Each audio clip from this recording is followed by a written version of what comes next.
So today, fifth lesson we are just dealing about the electromagnetic waves. The electromagnetic waves last class what we have seen, wave front na enna paathom illaya. So what is the wave front? Wave front na enna? See here, light is the form of wave na we are just seeing. So a wave eppadi travel agudhu. In the wave travel agumbodhu, these are the places where we are having the maximum displacement. In the edathila maximum displacement irukku illaya. இந்த மாதிரி நிறைய waves travel ஆகுது. So all the waves are traveling like this. நிறைய waves இப்படி travel ஆயிட்டே போகுது. So இந்த maximum displacement இருக்கிற இடத்துலலாம் this part இந்த location எல்லா particles they will vibrate in the same state. இல்லையா? So இதெல்லாம் waves simultaneously travel ஆயிட்டே போகுது.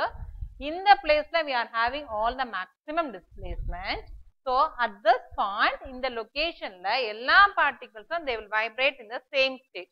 ஒரே state of vibration இருக்கும். Thus we call it as the wave front. இதுதான் நம்ம என்ன சொல்றோம்? Wave front. அந்த மாதிரி wave front வந்து when it undergoes reflection எப்படி இருக்கும் and refraction எப்படி இருக்கும் last classல we have seen. So what happens when a wave front undergoes reflection and what happens when a wave front undergoes refraction? So reflection now it has to prove the two laws of reflection. What are the two laws of reflection? First one, another, the incident ray, the reflected ray. Inga ray solla maattom enna solluvom wave front. The incident wave front, the reflected wave front and the normal drawn should lie should lie in the same plane. Adu proof pannom illaya. First one edukku, what happens when a wave front undergoes reflection? So adu proof pannittom. Then angle of incidence is equal to the angle of reflection. இந்த ரெண்டுமே prove பண்ணோம். This we have seen in the last class. அப்புறம் refraction வந்தா எந்த prove பண்ணணும்? First one same தான். Incident wave front refracted wave front and the surface of separation should all lie in the same plane. அத பார்த்தோம் இங்க. Then since it is undergoing a refraction போது ஒரு மீடியத்துல இருந்து இன்னொரு மீடியத்துக்கு போகும்போது there is a change in direction. அப்ப அது bend ஆகும் இல்லையா? That we call it as the refraction. இந்த refractionல நம்ம very important எது? mu equal to sin I by sin r. இது இந்த Snell's law அப்படின்னு ஒன்னு இருக்கு இல்லையா? What is Snell's law? mu equal to sin I by sin r. இத prove பண்ணோமா? இத prove பண்ணிட்டா தான் I can say. So இத prove பண்ணும்போது at last what we got? எப்படி இருக்கணும்? Velocity of light. What is this refractive index? Refractive index is nothing but the ratio between the velocity of light in the air to that of the medium. Mu equal to CA by CM. இத prove பண்ணோமா? அப்ப velocity of light airல எப்படி இருக்கும்? இந்த medium எந்த மீடியமா இருக்கணும்? அது கிளாஸோ வேற ஏதாவது இருக்கணும். ஏர் இல்லாம வேற எதுல போனாலும் அந்த லைட்டோட velocity எப்படி இருக்கும்? இந்த ரெண்டுத்துக்குள்ள ரேஷியோ தான் நம்ம என்ன சொல்லி எடுத்திருக்கோம்? refractive index னு சொல்றோம். இந்த refractive index வந்து எப்படி இருக்கணும்? That is velocity of Foucault என்றவர் எக்ஸ்பெரிமெண்டலா ப்ரூவ் பண்ணி சொல்லியிருக்காரு. How will be the velocity of light in air and in another medium? So he told that velocity of light in a rarer medium will be higher. Gray எதுல ஹையரா இருக்குமா? rarer மீடியத்துல தான் velocity of light எப்பவுமே ஹையரா இருக்கும் than in the denser medium. இப்ப rarer medium ன்றது எப்பவுமே air medium தான். So airல வந்து speed of light will be higher than speed of light in the denser medium. So ஒரு light வந்து airல travel ஆச்சுன்னா அதோட speed எப்படி இருக்கும்? அதிகமா இருக்கும். அதே air வந்து அதே light வந்து ஏதாவது ஒரு மீடியம் ஒரு கிளாஸோ வாட்டரோ ஏதாவது இருக்கட்டும் ஏர் இல்லாம வேற எந்த மீடியத்துல அந்த லைட் டிராவல் பண்ணாலும் அதோட லைட் ஸ்பீட் எப்படி இருக்கும்? லெஸ்ஸர். So first இந்த பேசிக் டிஃபரன்ஸ் தெரிஞ்சிருக்கணும் between optically denser medium and optically rarer medium. So இங்க denser medium rarer medium ன்றது not this ordinary density எல்லாம் வச்சு கம்பேர் பண்ணாதீங்க. optically denser mediumனா என்ன? optically rarer medium. denser mediumனா அதோட ஸ்பீட் ஆஃப் லைட் எப்படி இருக்கும்? கம்மியா இருக்கும் than air. rarer medium speed of light higher இருக்கும். This is the basic difference between these two. அப்ப speed of light கம்மியா இருக்கிறதால refractive index எப்படி இருக்கும்? It will be having a larger refractive index. ஏன்னா mu equal to CA by CM தானே. அப்ப CM என்றது என்ன? velocity of light in the medium. அது கம்மியா இருக்கு. அப்ப refractive index எப்படி இருக்கும்? அதிகமா இருக்கும். அதே மாதிரி இங்க rarer mediumத்துல speed of light எப்பவுமே அதிகமா இருக்கும் in compared to any other medium. அப்ப அதோட refractive index it will be low. So இதுதான் two major differences between these two. One more thing, இப்போ ஒரு ரே ஆஃப் லைட் வந்து ஒரு லைட் எப்படி டிராவல் ஆகுதுன்னா டென்சர் மீடியத்துல இருந்து ரேரர் மீடியத்துக்கு டிராவல் ஆகுது. எப்படி டிராவல் ஆகுது? இது டென்சர்ல இருந்து ரேரருக்கு டிராவல் ஆகுது. இப்படி டிராவல் ஆகும்போது you draw a normal here. This is the incident light. இங்க பட்டதும் என்ன ஆகும்? இங்க ஸ்பீட் எப்படி இருக்கும்? அதுக்கு கம்மியா இருக்கும். இங்க ரேரர் மீடியத்துக்கு வந்ததுமே இது ஒரு கிளாஸ் ஸ்லாப்னு வச்சுக்கோ. Imagine this is a glass slab. Glass slabல இருந்து லைட் பட்டு வெளியே வருது. So glass ஒரு glass. இங்க இருந்து பட்டு லைட் என்ன ஆகும்? ரேரர் மீடியத்துக்கு ஏர் மீடியத்துக்கு வந்ததுமே ஸ்பீட் ஆஃப் லைட் என்ன ஆகும்? இன்க்ரீஸ் ஆகும். So speed increase ஆனதுமே இதுதான் நார்மல். இந்த நார்மல்ல இருந்து it will bend away from the normal. So இது first condition you have to understand clearly.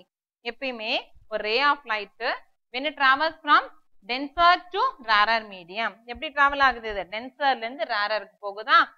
What happens to the speed when it travels like this? denser mediumல அதோட velocity கம்மியா இருக்கும். rarer mediumல அதோட velocity அதிகமா இருக்கும். அப்ப இங்க பட்டதுமே வெளியே வரும்போது higher velocity கிடைச்சிரும். higher velocity கிடைச்சதுமே என்ன ஆகும்? நார்மல்ல இருந்து it bends away from the normal. This is one. இதுக்கு அப்படியே ஆப்போசிட். இந்த எக்ஸாம்பிள பாரு. இது ரேரர் மீடியம், இது டென்சர் மீடியம். ஒரு ரே ஆஃப் லைட் இப்ப எப்படி டிராவல் ஆகுது? ரேரர் மீடியத்துல இருந்து டென்சர் மீடியத்துக்கு. அப்ப அதுக்கு ஃபாஸ்ட் வெலாசிட்டி அதிகமா இருக்கும். இங்க வரும்போது வெலாசிட்டி கம்மியாயிட்டு it bends towards the normal. அப்ப ஸ்பீட் என்ன ஆகும்? கம்மியாயிடும். So when a ray of light travels from rarer medium to denser medium, it slows down and it bends towards the normal. Towards the normal bend ஆயிருக்கா? இந்த ரெண்டு டிஃபரன்ஸும் உனக்கு கண்டிப்பா தெரிஞ்சிருந்தாதான் you will go for the remaining. Now இத வச்சுதான் எக்ஸாம்பிளா பார்க்க போறோம். என்ன ஆக போகுது? இப்போ ஒரு ray of light வந்து டென்சர்ல இருந்து ரேரருக்கு போச்சுன்னா என்ன ஆகும்? ஸ்பீடு இன்க்ரீஸ் ஆகும். It will bend away from the normal. This is a known fact. இது நம்ம எல்லாருக்குமே தெரிஞ்ச விஷயம். இந்த basic difference எல்லாம் அப்படியே காப்பி பண்ணிக்கோ. These two difference and these two diagrams. Now இப்ப ரேன்னு சொல்லியிருக்கோம். ஒரு லைட் தான் இது. இதுவே ஒரு வேவ் ஃப்ரண்டா போய் இன்சிடென்ட் ஆகும்போது, so instead of a light ray, we are going to see ஒரு wave front it is going to incident from denser medium to rarer medium. What happens then?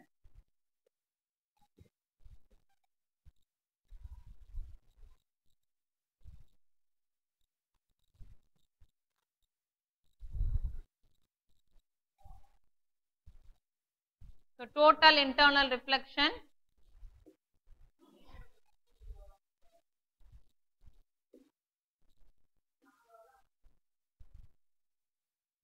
total internal reflection. Now this is your optically denser medium. இங்க I am having an incident ray. So ஒரு wave front போயிட்டு draw a normal.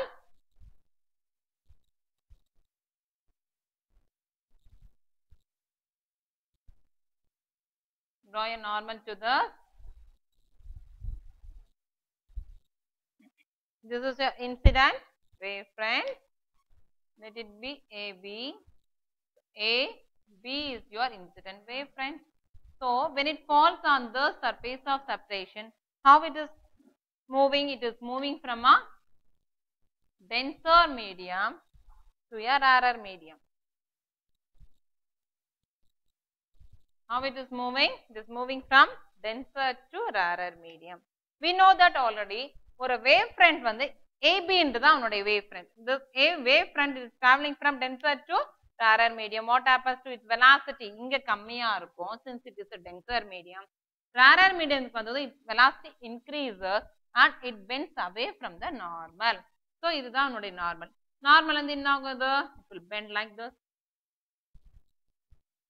AB, it's your incident ray front. You draw a perpendicular line taking this A as the center. So in the A length பட்டு இப்படி போய் என்ன ஆகும்? refract ஆகுதா? A length ஒரு light ray என்ன ஆகும்? இதுல பட்டு refract ஆகி another mediumத்துல it is bending away from the normal. அந்த distance, இந்த distance I will take it as C. So by this time B length எவ்வளவு தூரம் போயிருக்கும்? CD. BD என்ற தூரம் இது travel ஆயிருக்கும். ஏல பட்டு ரிஃப்ளெக்ட் ஆகி C என்ற தூரம் இது ஒரு ray of light travel ஆகும்போது from B to D the ray of light is going to travel from the denser medium. அப்ப இந்த A and C யும் B and D யும் ஒரு distance கொஞ்சம் more or less equal இருக்கும். Now I am going to see what is the angle of incidence and angle of refraction. We know that for a wave front angle of incidence என்ன? angle between the incident wavefront க்கும் அந்த surface of separation க்கும் உள்ள angle தான் angle of incidence. So அங்க எப்படி இப்ப நார்மலா வச்சு வரைவோம், இங்க நார்மலா வச்சு வரைய போறது இல்ல. we are going to draw with the surface of separation. இதுதான் angle of incidence. அப்ப இதுதான் உன்னுடைய angle of refraction. So one by one we will see what happens to this angle of refraction and to the angle of incidence. Slowly, first condition. Now we know that by Snell's law, what is mu? Mu equal to sin I by sin R, isn't it? Now for this triangle ABD, you just find out what is sin I. Sin I equal to, for this triangle ABD and ADC, what is sin I here? Sin I is opposite side by hypotenuse. Your hypotenuse is here AD. So I can write this as BD by, let this velocity be C1 and C2. BD by AD, and here let this be C and this be D. Here BC by AC. For this triangle ABC, sin I is opposite side by hypotenuse. இல்லையா? sin I formula என்ன? sin theta formula opposite by hypotenuse. இந்த triangle ADC எடுத்து அதே மாதிரி sin R பாரு, இதுக்கு opposite side AD, அப்ப AD by AC. hypotenuse ரெண்டுத்துக்குமே same. AC cancel ஆயிடுமா? remaining என்ன? BC by AD. What is the remaining? BC by AD. Here the velocity of light is CA எடுத்துக்கோ, இங்க velocity of light is CM எடுத்துக்கோ. Let T be the time taken for the wavefront to undergo refraction. So I can write this BC as velocity into time. Velocity formula என்ன? Velocity is equal to distance traveled by time taken. இதுல இந்த BC வேணும்னா எப்படி எழுதலாம்? BC is equal to C into T, isn't it? So இந்த distance BC இருக்கு இல்லையா, இங்க இருந்து இவ்வளவு தூரம் டிராவல் ஆகிறதுக்குள்ள இந்த ஏல இருந்து ரைட் லைன் ஆகும் ரிஃப்ராக்ட் ஆகி இவ்வளவு தூரம் டிராவல் ஆயிருக்கும். அப்ப இதுக்குரிய டைமும் ஏல இருந்து டிக்கு போற டைமும் பில இருந்து சிக்கு போற டைமும் சேம். சோ பிசி எப்படி எழுதலாம்னா, பிசின்றது என்ன? இந்த ரேர் மீடியம். ரேர் மீடியம்னா எப்பயுமே ஏர் தான். So it is equal to CA, velocity of light in air, into the time taken by velocity of light in the medium by into time taken. So it will be mu equal to CA by CM, isn't it? So we got the mu equal to CA by CM. But by Foucault experiment, we know that in which medium the velocity of light will be greater? Velocity of light will always be higher in the rarer medium than in the denser medium. So I can write this value CA by CM as greater by lesser. இது அதிகமா இருக்கு. Greater by lesser. CA by CM is greater than 1. Isn't it? So we have come to the conclusion. But இங்க எப்படி travel ஆகுது ray of light? CA by CM travel ஆகுதா? இல்லையே. denserல இருந்து தான் rarer-க்கு போகுது. அப்ப CM by CA எப்படி வரும்? CM by CA. இது வந்து rarer-ல இருந்து denser போனா I can write the CA by CM. But இங்க wavefront எப்படி travel ஆகுது? denserல இருந்து rarer-க்கு போகும்போது CM by CA is less than 1. But CM by CA is less than 1. Now what happens to this mu value? Mu value it goes on the same. அப்ப I value எப்படி இருக்கும்? கம்மியா இருக்கும். sin I by sin R தான mu. Mu equal to sin I by sin R. Mu equal to sin I by sin R. So I வந்து less இருக்கும். I will be small. So I value less இருக்கும்போது எனக்கு angle of refraction கிடைக்கும். So here I is less than R. I can say I is less than R. Why? Because we got CM by CA is less than 1, sin I will be less than sin R. This is the conclusion we are getting. Now in this triangle ABC and ADC, there are three possibilities. In the AC என்றது என்ன? This is the surface of separation between the two medium. In the BC யும் AD யும் அப்படி இருக்கும். First for example, for small values of I, இது வந்து உன்னுடைய Rewa consider பண்ணா இதுதான் angle of incidence, isn't it?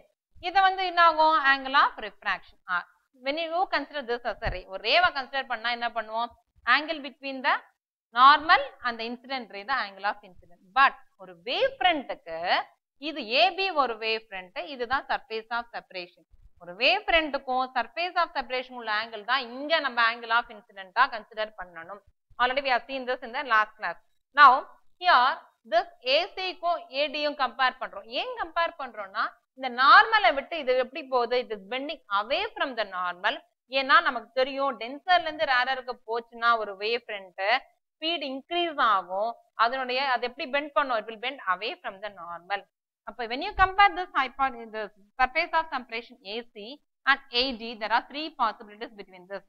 One, this AC here, this AD may be less than AC, or this AD will be equal to AC, or this AD is greater than AC. So these are the three possibilities where I can see what happens to the angle of incidence and what happens to the angle of refraction. இப்ப refraction நடக்கும்போது first I small ஆ இருக்கு, I value எப்படி இருக்கு, ரொம்ப கம்மியா இருக்கு. I கம்மியா இருக்கும்போது what happens to this angle of refraction, bend ஆகுதா, அதுவும் கம்மியா தான் இருக்கும். நீ ஸ்லோவா I increase பண்ண என்ன ஆகும், இதுவும் இன்னும் bend ஆகுறது surface of separation நோக்கி இன்னும் bend ஆயிட்டே இருக்கும். Isn't it? அப்ப R value ஸ்லோவா increase ஆயிட்டே இருக்கும், நீ I value increase பண்ண. First இந்த AD வந்து கம்மியா இருக்கு, எதை விட இந்த surface of separation AC இருக்கு இல்லையா, இந்த AC விட AD கம்மியா இருக்கும்போது I value எப்படி இருக்கும், it will be less than the AC. So we can write this from this triangle mu equal to sin I by sin R, sin I by sin R. But bring this triangle ADC, I can write sin I equal to sin R is AD by AC. இல்லையா, இந்த triangle எடுத்துக்கோ ADC, இந்த triangle ADC ல எப்படி இருக்கும் sin R, AD opposite side by hypotenuse. But here இந்த AD எப்படி இருக்கு, less ஆ இருக்கு. இப்ப AD கம்மியா இருக்கு AC விட, lesser value ல இருந்து ஒரு greater value டிவைட் பண்ணியன்னா எப்படி வரும் உனக்கு, அந்த ஆன்சர் எப்படி வரும், sin R value அதுவும் கம்மியா தான் இருக்கும் 1 விட. Isn't it? So AD கம்மி, இப்ப 5/10 னா என்னமா, 5/10 it is 1/2, அப்ப 0.5 வந்துரும். அதுவே கிரேட்டர்ல இருந்து லெஸ்ஸர் என்ன டிவைட் பண்ணினா 2 வருமா. சோ எப்பவுமே நியூமரேட்டர் வந்து லெஸ்ஸரா இருந்ததுனா டினாமினேட்டரை விட உனக்கு less than 1 தான் ஆன்சர் வரும். அதுவே நியூமரேட்டர் கிரேட்டரா இருந்தது டினாமினேட்டர் கம்மியா இருந்ததுனா என்ன வரும் ஆன்சர், 1 விட கிரேட்டரா வரும், அது என்ன வேல்யூனா இருக்கட்டும். சோ இந்த சிம்பிள் விஷயம் உனக்கு தெரியணும். Now இங்க என்ன கன்க்ளூஷன் வந்திருக்கும், 3 possibilities 1 by 1 we are seeing. இங்க தான் சொன்னேனே இந்த AD வந்து கம்மியா இருந்ததுன்னா I value எப்படி இருக்கும், R value எப்படி இருக்கும், 1 by 1 பார்க்க போறோம். சோ R வந்து கம்மியா இருக்கும், sin ஆல்ரெடி நமக்கு தெரியும் sin 90 எவ்வளோ, sin 90 is 1. ஆனா இங்க என்ன வரணும் உனக்கு, less than 1 வரணும்னா R value should be less than 90 degree, isn't it?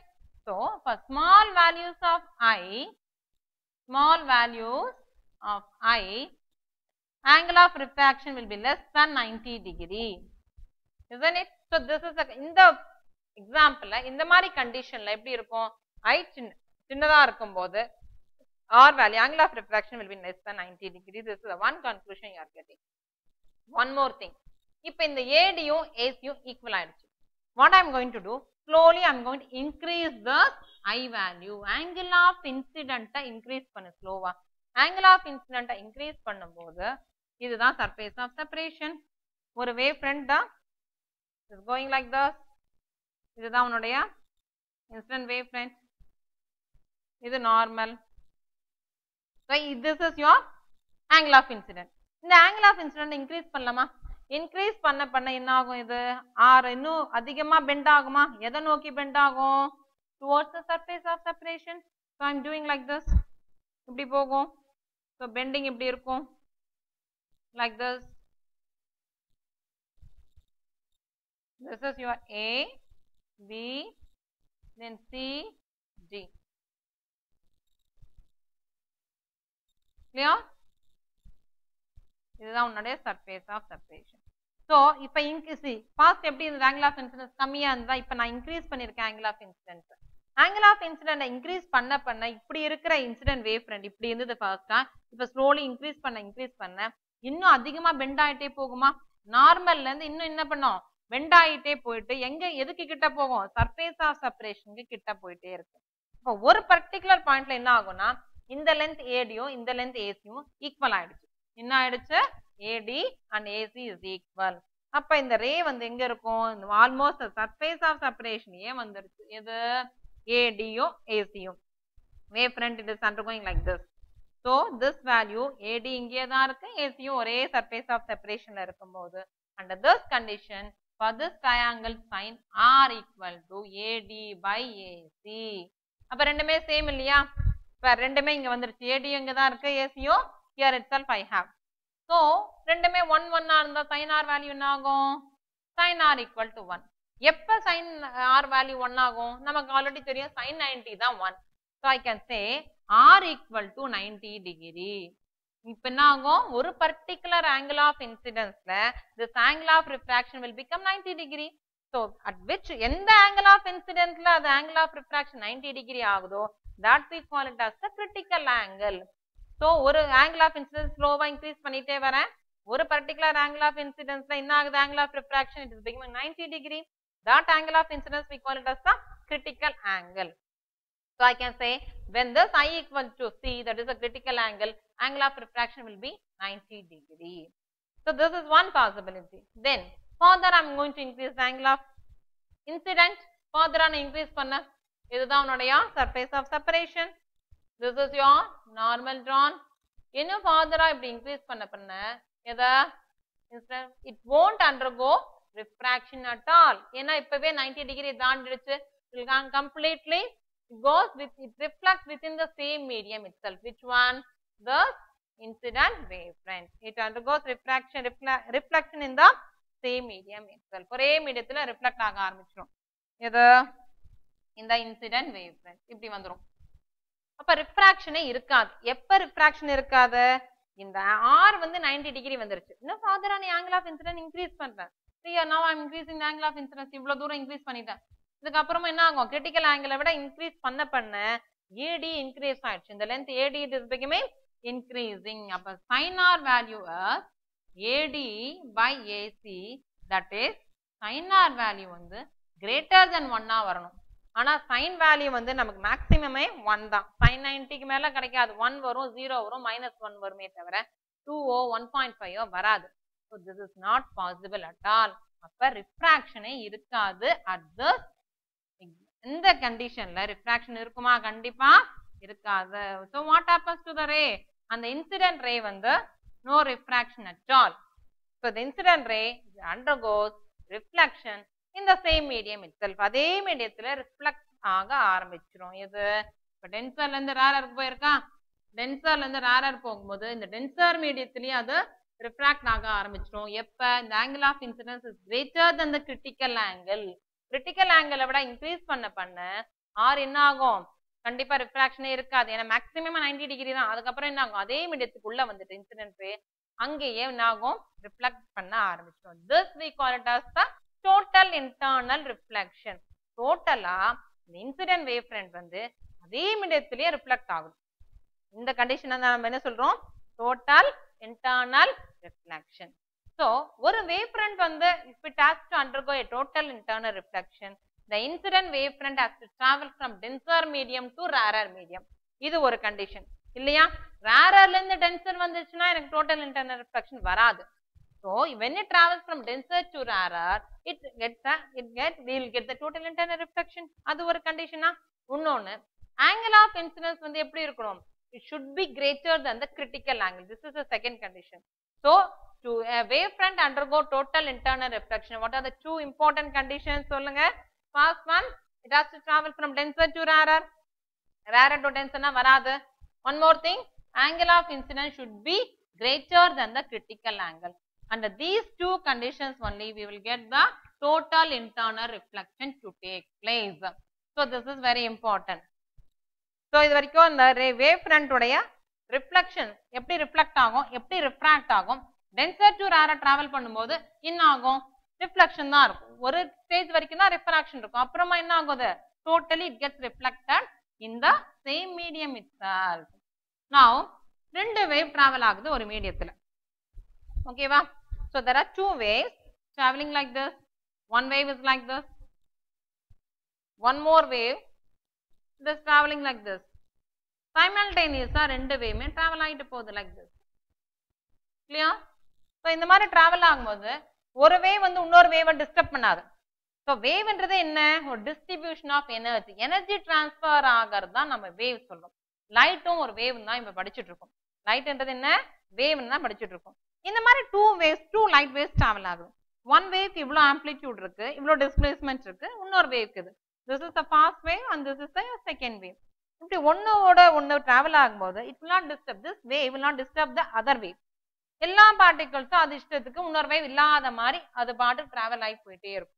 So I can find out the resultant of these two waves is given by the sum of the, or I can add the displacement of the two.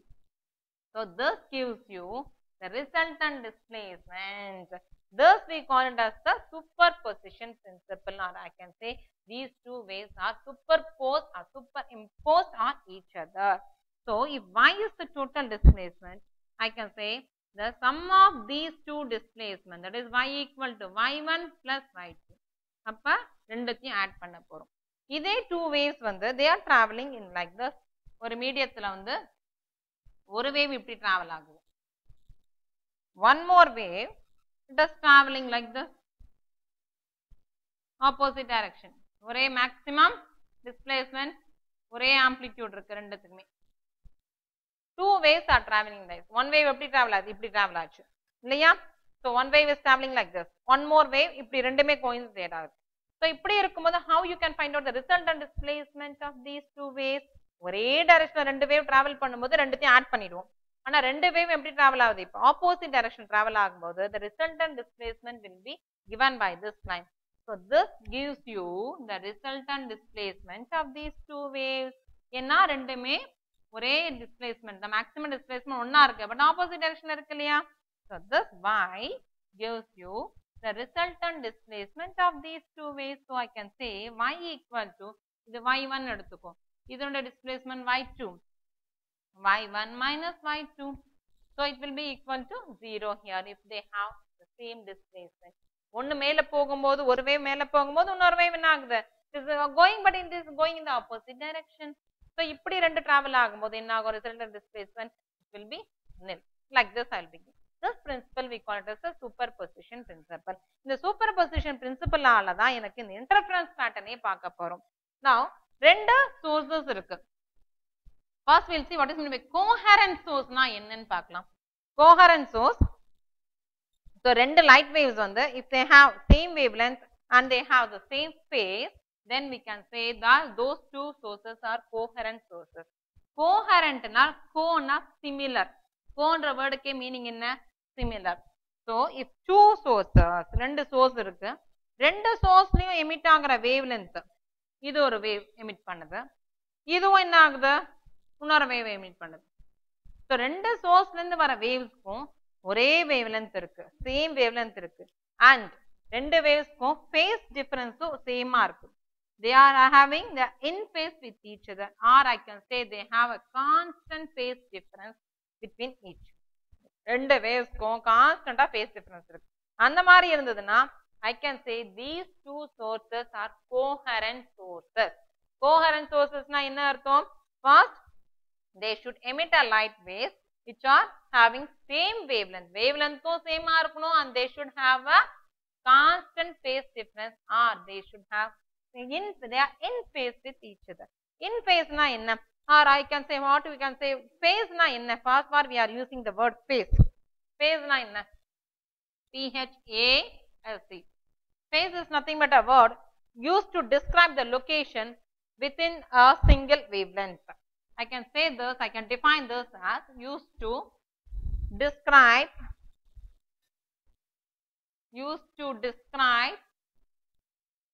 location within a single wavelength. Single wavelength. So இதை describe பண்ணதுக்கு I will take a wave, ஒரு wave வச்சுட்டு phase-னா என்னன்னு பார்க்கலாம். எப்படி சொல்லலாம்? ஒரு wavelength-ல phase in phase-ஆ out of phase-ஆ எப்படி சொல்லலாம்? I will take a wave like this. This is one wave. In this wave, we check so many points. A, this is B, and this is C, D, E, F, this is F, and G, goes on the G,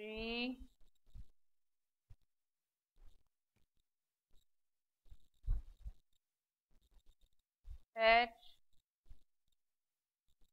I, and this is J, K, this is K, and this is K, J like this. So it goes on like this.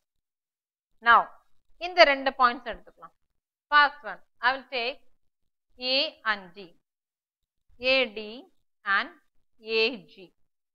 You compare these two AD and AG and CH. You compare these two CH and CJ. கவனிமா. So ஒரு wave இப்படி இருக்கு. Wave is traveling like this. இந்த waveல நான் different points எடுத்துக்கேன். இந்த different pointsல எப்படி இருக்கும்? எல்லா pointsம் in phaseல இருக்கா, out of phaseல இருக்கான்னு பார்க்கலாம். First இந்த wave இப்படி தானே travel ஆகுது. A, B, C, D, E, F, G, H ன்னு points எடுத்திருக்கேன். ஒரு waveல நிறைய points எடுத்திருக்கேன். இப்ப A and D எப்படி இருக்கு? இந்த Aல வந்து displacement எப்படி இருக்கு? Wave இப்படி increase ஆகுது. Displacement increase ஆகுது. But Dக்கு வந்ததுமே displacement 0. இங்க என்ன ஆகுது? It is increasing in the opposite direction. அப்ப can you say this A and D are in phase? இது எப்படி இருக்கு? Is it in phase இருக்கா? கண்டிப்பா in phase கிடையாது. It is out of phase. They are not in phase. எது? A and D. அப்ப A and G bar. AG. A வந்து increase ஆகுதா? maximum போதா? இங்கேயும் positive direction increase ஆகுதா? அப்ப I can say this is in phase. AG வந்து in phase-ல இருக்கு. AD வந்து out of phase. Next 2 points. CH எடு. C and H. C-ல வந்து என்ன ஆகுது? displacement கம்மி ஆயிட்டே வருது. But H-ன்ற பாயிண்ட்ல என்ன ஆகுது? displacement increase ஆகுது. It is approaching towards the maximum value. It is approaching towards the zero value. Minimum value approach ஆகுது. அப்ப C and H வந்து maximum in phase-ஆ? They are not in phase, or I can say they are out of phase or anti phase னு சொல்லலாம். Anti phase or in out of phase. But C யும் J வும் பார். C வந்து it is approaching towards the zero value. Displacement கம்மி ஆகுது. J ல என்ன ஆகுது? CJ. These 2 points. அதுவும் கம்மி ஆகுது. So I can say this C and J are in phase. Clear? Now, எப்படி இதை வச்சு நான் define பண்ணலாமா wavelength? How I can define now wavelength? It is nothing but the distance between two consecutive locations. Bar. A, G யும் ஒரு wavelength சொல்றோம். இது AG என்றது என்ன? Distance between two consecutive locations in which are in phase. அத அப்படி wavelength describe பண்ணலாமா? Usually wavelength நீங்க எப்படி describe பண்ணுவீங்க? Wavelength is nothing but the distance between two consecutive crust, trough னுவீங்க. இது ஒரு crust, இது ஒரு crust. இந்த crustக்கும் இந்த crustக்கும் உள்ள distance தான் we will say it has the one wavelength. இப்ப BI எடுத்துக்கோ. இது ரெண்டுமே in phase-ல இருக்கா? So how can define the wavelength? It is nothing but the distance between two consecutive locations which are in phase. இல்லையா? இதுவும் B யும் I யும் in phase-ல இருக்கு. Can you say B and F are in phase? In phase-ல இருக்கா? B and F கண்டிப்பா கிடையாது. ஏன்? B வந்து decrease ஆகுது. F-ல இருந்து increase ஆகுது. So this way can I define this wavelength. So இப்ப என்ன தெரியும்? phase-னா என்ன? It is used to describe the location. ஒரு location describe பண்றது தான் phase within the wavelength.